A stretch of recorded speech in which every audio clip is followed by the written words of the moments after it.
अच्छा एक बात बताओ, सोना चांदी हीरा जवाहरात से जड़े हुए आभूषण तो सब पहनते हैं, भोले बाबा के अतिरिक्त कोई ऐसा आपको दिखाई पड़ता जो सांप के आभूषण पहने?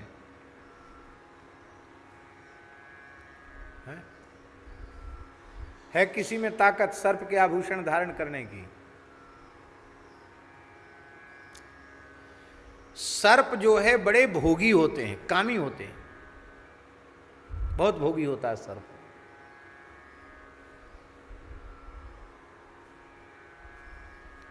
क्रोधी भी बहुत होता है।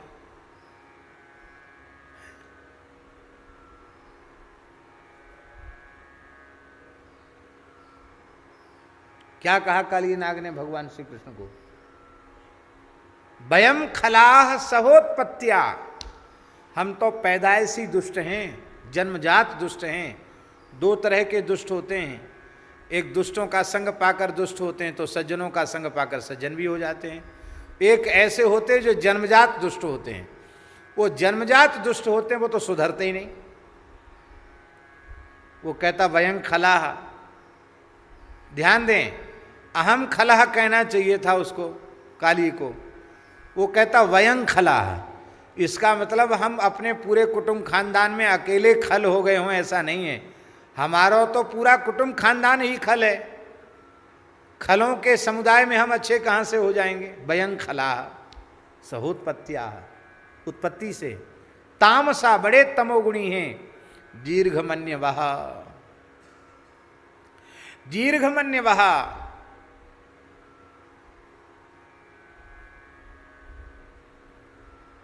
बैर का बदला चुकाना कभी भूलते नहीं है। कई कई जन्मों तक सर्प पीछे पड़े रहते हैं। एक बार किसी नाग को मार दिया, 1000 वर्ष की आयु होती है नाग की, सर्प की। यदि कोई न मारे तो 1000 साल जीता है सर्प। और उसको देवता देवयोनि है सर्प, वो पता चल जाता उसको कि मुझे डंडा मारने वाले ने कहाँ जन्म लिया, उसको पता चलता है, वहीं जाकर काटेगा। जिस ब्राह्मण ने जन्मेजय को सर्प यज्ञ करना बताया था, सर्प यज्ञ की विधि बताई थी, उस ब्राह्मण को हर जन्म में नाग डसता था, उसी से उसकी मृत्यु होती थी। बड़ा भारी वैदिक अग्निहोत्री वैदिक ब्राह्मण। और कब द्वापर युग था तब से बार बार ब्राह्मण कुल में जन्म लेता, फिर युवावस्था में सर्प आकर डसता और उसकी मृत्यु होती। इस तरह से जन्म लेते लेते कलयुग तक वो जन्म लेता चला गया। जगत गुरु श्री रामानंदाचार्य भगवान विराजे थे काशी में। उस ब्राह्मण को अपने कई जन्मों की स्मृति थी, उसको पता था कि मैं वही ब्राह्मण हूँ जिसने सर्प यज्ञ की विधि बताई थी।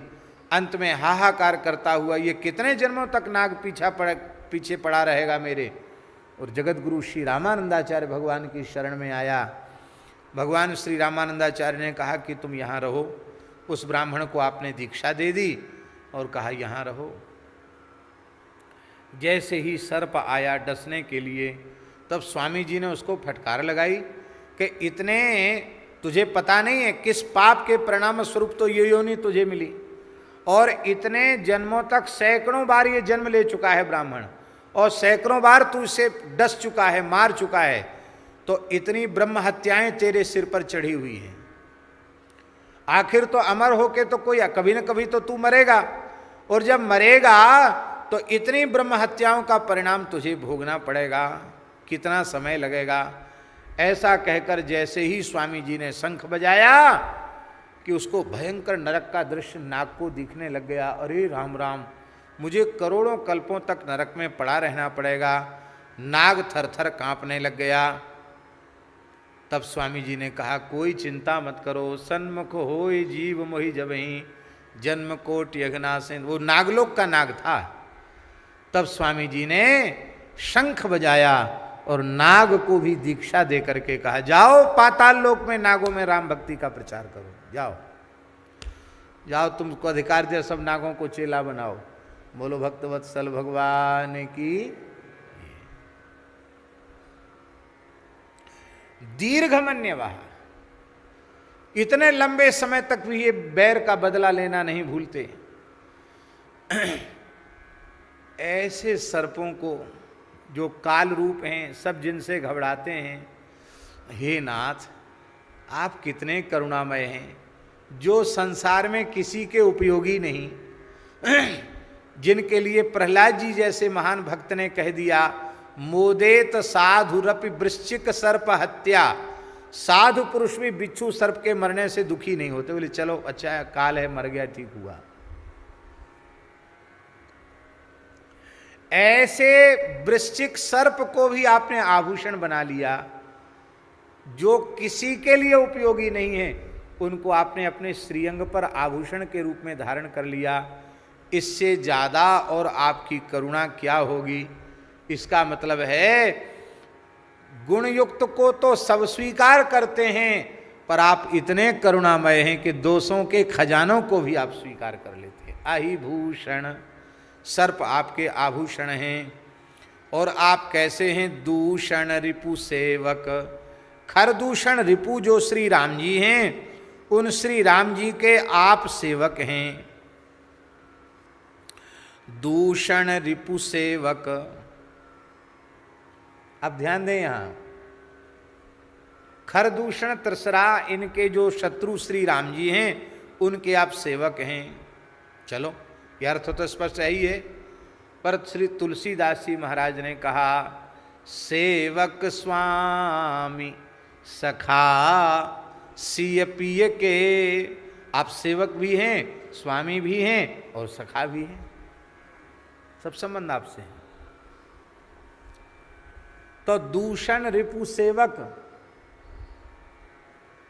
समास जब बदलेंगे तो अर्थ बदल जाएगा। तो एक अर्थ होगा, खरदूषण त्रिसरा के रिपु हैं सेवक जिनके, दूषण रिपुहु सेवको यस्य असौ दूषण रिपु सेवका।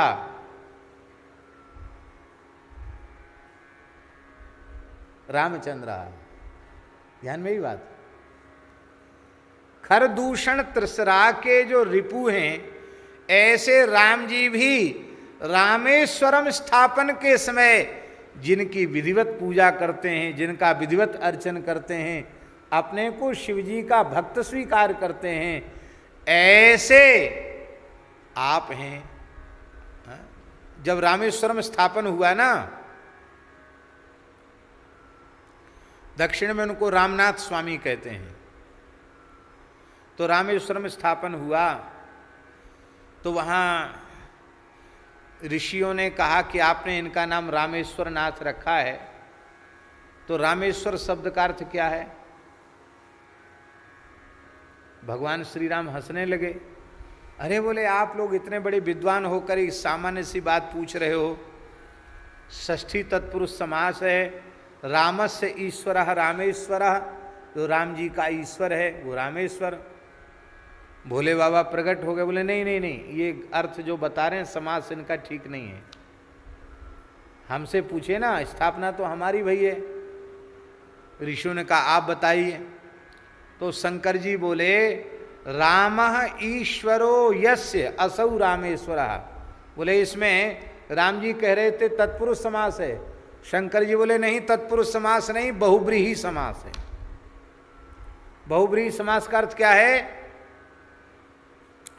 रामः ईश्वरो यस्य असौ रामेश्वरः। राधे श्याम जय। तो राम जी ने कहा इसमें तत्पुरुष समास है, रामस्य ईश्वरः रामेश्वरः। और भगवान शिव बोले इसमें तो बहुब्रीहि समास है। क्या, रामः ईश्वरो यस्य, राम जी हैं ईश्वर स्वामी जिनके, वो रामेश्वर। राम जी कहते नहीं नहीं तत्पुरुष समास है। शंकर जी बोले नहीं नहीं बहुब्रीहि समास है। अपने अपने मत पर सब अडिग थे। ऋषि बोले महाराज ऐसा आप लोग प्रेम कलह मत करो, हम लोग निर्णय करते हैं। आप लोग करिए निर्णय। बोले देखो न तत्पुरुष और न बहुब्रीहि, इनमें तो कर्मधारय समास है। बोलो भक्तवत्सल भगवान की। कर्मधारय का क्या लक्षण है, सचासौ कर्मधारय है, रामश्चासौ ईश्वरश्च।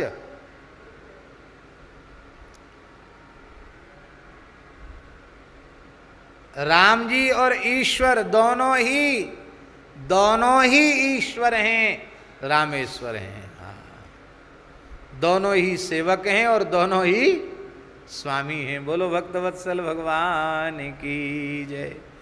तो अहि भूषण दूषण रिपु सेवक देव देव त्रिपुरारी।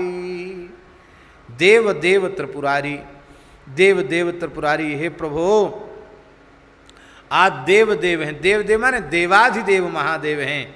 और त्रिपुरारी, त्रिपुरारी की बात तो आप लोग सुन ही चुके हैं। त्रिपुर दैत्य का नाश करने वाले हैं। वो कथा हमने आपको सुना दी है पहले।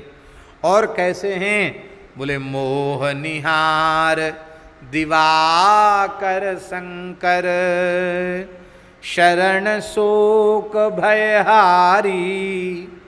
मोह रूपी जो निहार है, कुहरा है, उसको नष्ट करने में आप दिवाकर माने सूर्य के समान हैं। ये मोह ममता ही बड़ी भयंकर रात्रि है। ममता तरुण तमी अधियारी राग द्वेष उलूक सुखकारी।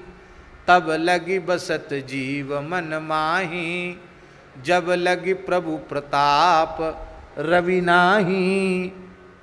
तो मोह निहार दिवाकर शंकर, इसका मतलब है अरे जीव तेरी मोह निशा तब तक मिटने वाली नहीं है जब तक शिव भक्ति रूपी सूर्य का उदय तेरे जीवन में नहीं हुआ।